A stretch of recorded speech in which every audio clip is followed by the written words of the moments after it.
प्राचीन समय में सरस्वती नदी के किनारे भद्रावती नाम की एक नगरी बसी हुई थी। उस नगरी में द्युतिमान नामक राजा राज्य करता था।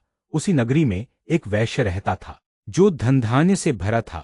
उसका नाम धनपाल था। वह बहुत ही धार्मिक प्रवृत्ति का व नारायण भक्त था। उसने नगर में अनेक भोजनालय, प्याऊ, कुएं, तालाब, धर्मशालाएं आदि बनवाए। सड़कों के किनारे कई वृक्ष लगवाए जिससे रास्ते में चलने वालों को सुख मिले।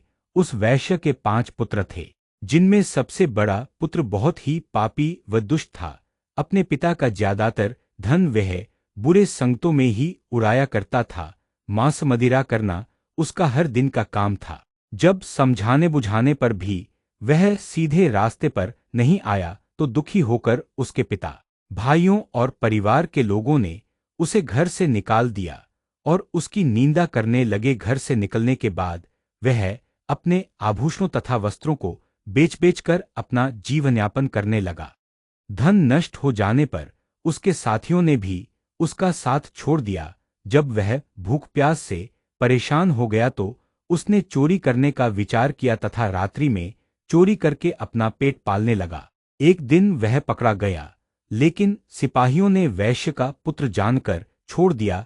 जब वह दूसरी बार फिर से पकड़ा गया तब सिपाहियों ने भी उसका कोई लिहाज नहीं किया तथा राजा के सामने लाकर करके उसे सारी बात बताई। तब राजा ने उसे कारागार में डलवा दिया। कारागार में राजा के आदेश से उसे नाना प्रकार के कष्ट दिए गए और अंत में उसे नगर से निष्कासित करने का आदेश दिया गया। दुखी होकर उसे नगर छोड़ना पड़ा।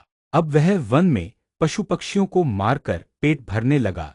इसके बाद वह बहेलिया बन गया तथा धनुष्बाण से वन के जीवों को मार मार कर खाने एवं बेचने लगा। एक बार वह भूख और प्यास से व्याकुल होकर भोजन की खोज में निकला तथा कौंडिन्य मुनि के आश्रम में जा पहुंचा। इन दिनों वैशाख का महीना था। कौंडिन्य मुनि गंगा स्नान करके आए थे। उनके भीगे कपड़ों की छींटें उस पर पड़ गईं, जिससे उसे कुछ सद्बुद्धि आ गई। वह ऋषि के पास पहुंचकर हाथ जोड़कर कहने लगा और कहा, हे महात्मा, मैंने अपने जीवन में अनेक पाप किए हैं। कृपा कर आप उन पापों से छूटने का कोई साधारण तथा धन रहित उपाय बताएं। ऋषि ने कहा, तुम ध्यान देकर सुनो। वैशाख माह के शुक्ल पक्ष की एकादशी का व्रत करो। इस एकादशी का नाम मोहिनी है। इसका व्रत करने से सभी पाप नष्ट हो जाएंगे। ऋषि के वचनों को सुन वह बहुत प्रसन्न हुआ और उनकी द्वारा बताई हुई विधि के अनुसार उसने मोहिनी एकादशी का व्रत किया। इस व्रत के प्रभाव से उसके सभी पाप नष्ट हो गए और अंत में वह विष्णुलोक को गया।